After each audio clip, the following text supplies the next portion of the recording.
সকলোকে নমস্কাৰ জনাই আজি এটা কথা আলোচনা কৰিব বিচাৰিছোঁ যে 19/1/2025 তাৰিখে টেটকাম ৰিক্ৰুইটমেণ্টৰ যি পৰীক্ষা অনুষ্ঠিত হৈছিলে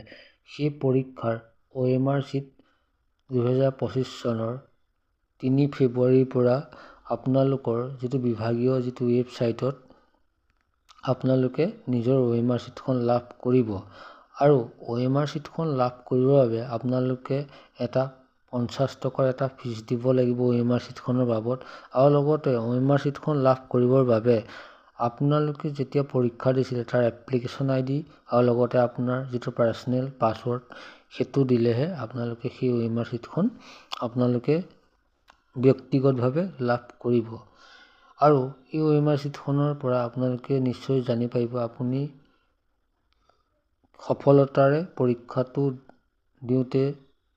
কিমান দূৰ সফল হৈছে ইয়াৰ পৰা তথ্যখিনি লাভ কৰিব। ইয়াকে কৈ মই ধন্যবাদ জনাই আপোনালোকৰ পৰা বিদায় লৈছোঁ।